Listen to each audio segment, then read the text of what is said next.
গোপন খবরের ভিত্তিতে শনিবার রাত্রিবেলা কৈলাসহর থানার পুলিশ কৈলাসহর ৬ এলাকায় একটি গরু বোঝাই গাড়ি আটক করে। ঘটনার বিবরণে জানা যায়, শনিবার রাত্রিবেলা কৈলাসহর থানার পুলিশের কাছে গোপন সূত্রে খবর আসে যে ফটিকরায়ের দিক থেকে TR02Z1769 নম্বরের একটি গাড়ি দিয়ে অবৈধভাবে গরু নিয়ে কৈলাসহরের দিকে প্রবেশ করছে। পরবর্তী সময় কৈলাসহর থানার এসআই দেবব্রত শীল অন্যান্য পুলিশ কর্মীদের সঙ্গে নিয়ে কৈলাসহর ছন্তৈল এলাকায় গিয়ে উৎপাতে বসে থাকেন। পরবর্তী সময় সেই গাড়িটিকে আটক করতে সক্ষম কৈলাসহর থানার এসআই দেবব্রত শীল। পুলিশ দেখে গাড়ি চালক ঘটনাস্থল থেকে পালিয়ে যাওয়ার চেষ্টা করলে তাকে এসআই দেবব্রত শীল আটক করে। এরপর সেই গরু বোঝাই গাড়ি সমেত এবং গাড়ি চালককে ঘটনাস্থল থেকে গ্রেপ্তার করে কৈলাসহর থানায় নিয়ে আসে পুলিশ। সেই গাড়ির চালকের নাম হারুন আলী, পিতার নাম ইউনুস আলী, বাড়ি ফটিকরা বিধানসভা কেন্দ্রের অধীন রাধানগর ৪ নম্বর ওয়ার্ড এলাকায়।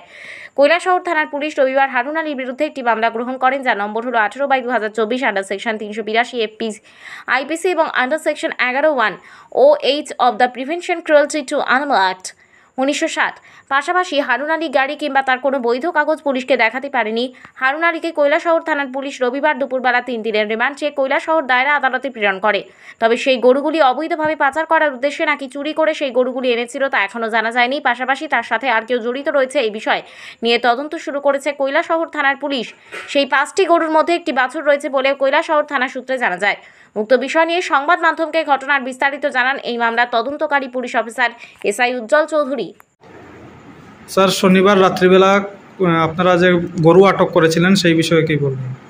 অ্যাকচুয়ালি গতকালকে রাতে আমাদের থানার একজন অফিসার দেবব্রত শীল তার স্টাফ সহ মোবাইল ডিউটি করতে আসলো। তখন একটা খবর আছে আমরা সিক্রেট ইনফরমেশনের মাধ্যমে যে কৈলাসহর সাইডে ফটিকরাই সাইড থেকে কৈলাসহর সাইডে একটা গাড়ি গেছে, এটার মধ্যে কিছু অবৈধ গরু আছে বলে সন্দেহ। এই অনুযায়ী দেবব্রত শীল গেছে ওই সন্তল ব্রিজের সামনে গেছে করে একটা গাড়ি আটকেছে। গাড়িটার নাম্বার হইল TR02J1769 টাটা এইচ। হ্যাঁ, এই গাড়িটা চেক করার পর এটার মধ্যে 5টা গরু পাওয়া গেছে, এর মধ্যে 4টা হইলো বড় আর একটা বাছুর পাওয়া গেছে। আর একজন ড্রাইভার আসলো, ড্রাইভারটা পুলিশের দিকে ভাগার চেষ্টা করছিল, কিন্তু পুলিশ তাদের যেভাবে হোক ডিটেন করা হয়েছে।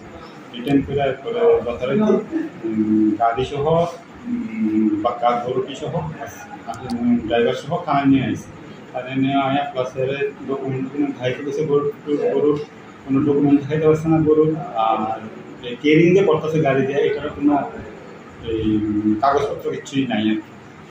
তো আপনারা কি ওর বিরুদ্ধে মামলা গ্রহণ করেছেন? হ্যাঁ, আমরা একজন রেজিস্ট্রে, ওর নাম হারুন আলী, বাবার নাম ইউনুস আলী, বাড়ি রাধানগর ফটিকরাই। ওর সাথে কি কেউ গতকালকের এই গরু আনার পরে জড়িত ছিল নাকি সে একাই? ওর সঙ্গে তো কেউ আসলো না, কিন্তু জড়িত থাকার সম্ভাবনা আছে। বর্তমানে সে কোথায়? সে আজকে কোর্টে পাঠানো হয়েছে, রিমান্ডে দিয়েছে। আমরা পুলিশ রিমান্ডের জন্য চেয়েছিলাম, সেই রিপোর্ট করেছে রিমান্ডে এনেছেন। রিমান্ডে এখন আসেনি, 10 তারিখে আবার টাইম ডেট দেওয়া হয়েছে, ওই দিন দিতে হবে। কয়দিনের রিমান্ড? এখনো রিমান্ডে তো আমরা 3 দিনে চেয়েছি, এখন কতদিন দেয় আমি আচ্ছা, আপনার কি মনে হয় যে গরুগুলি কি পাচার করার উদ্দেশ্যে নাকি চুরি করা গরু? কি প্রাথমিক পাচারের উদ্দেশ্য হতে পারে, চুরি করেও আনতে পারে। এখন তদন্ত চলতে, তদন্ত সাপেক্ষে যা আসবে জানানো। মামলাটির নম্বর? স্যার, মামলার নম্বর হলো 18/2024 7/4 সেকশন 322 এবং প্রয়োজনীয় এনিম্যাল অ্যাক্টের থ্যাংক ইউ স্যার।